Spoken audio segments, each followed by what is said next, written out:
What's up, Blocs community? I'm back to talk more new features coming in Blocs 6.4. Today, we're going to be talking about forms, more specifically, contact forms.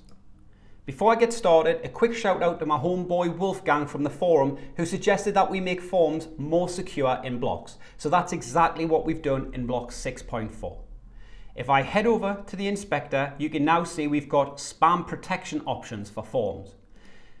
Inside here, you will find 3 new options that you can enable on your forms really easily. The first one, a honeypot. Now a honeypot works by adding an additional input field to every form that you export with Blocs.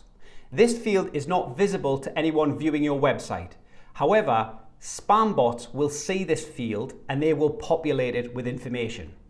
Now when this field is populated with information, we know it's a spam bot. So the form will not submit and the request will be considered spam. The next thing we've got is a security token.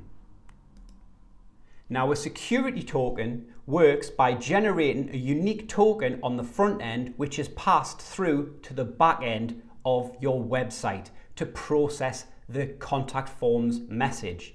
Now if this token is missing, the form will be rejected as spam. And the final option is an input timer, which is super simple. Basically, when a human being is filling in a contact form, it will take them time.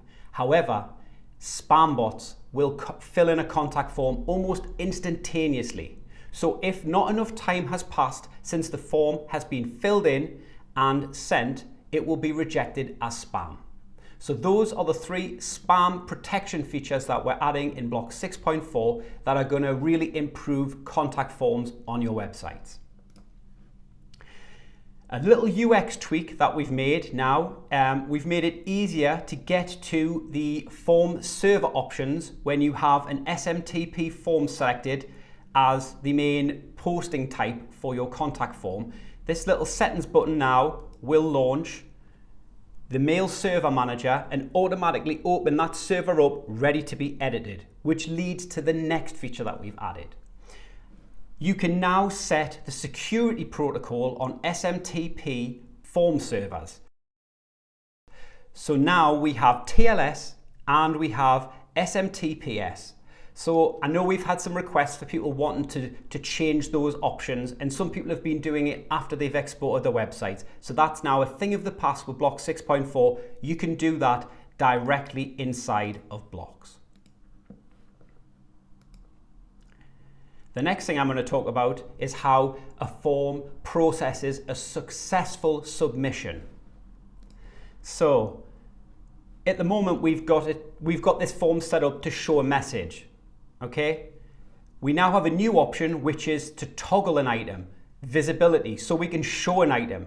As you can see, I've created my own UI here for when a form is submitted and I've added an ID. Now if I select this form and I suggest it to show an item, I can now input this ID.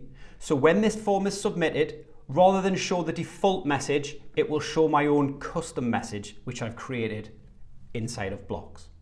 But we didn't just stop there. We've also added the ability to trigger a custom interaction when a form is submitted, which opens up so many opportunities now. So you could maybe open up a modal that automatically plays a video when a form is submitted.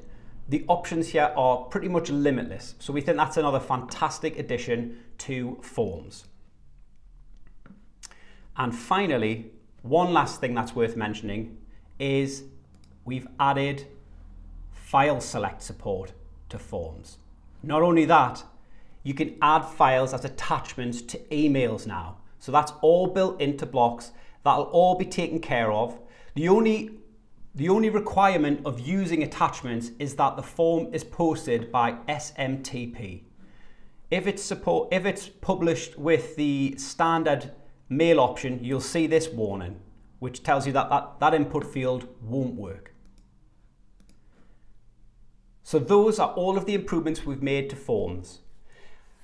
We haven't got time to talk about any more new improvements because this week is pretty much coming to an end and we've got to get this new version out into testing. So Thanks for all of the feedback we've had for these new videos. I'm sure we'll continue to make some more, and I look forward to checking in with you all in the forum when this new version comes out. Of course there'll be bugs, of course there'll be problems, and of course there'll be feedback, but we look forward to hearing all about it. And of course it's time now to polish this all up. And one last thing, this isn't just, these aren't the only features. There's a lot more in there, but these are the ones that we thought were worth mentioning in videos.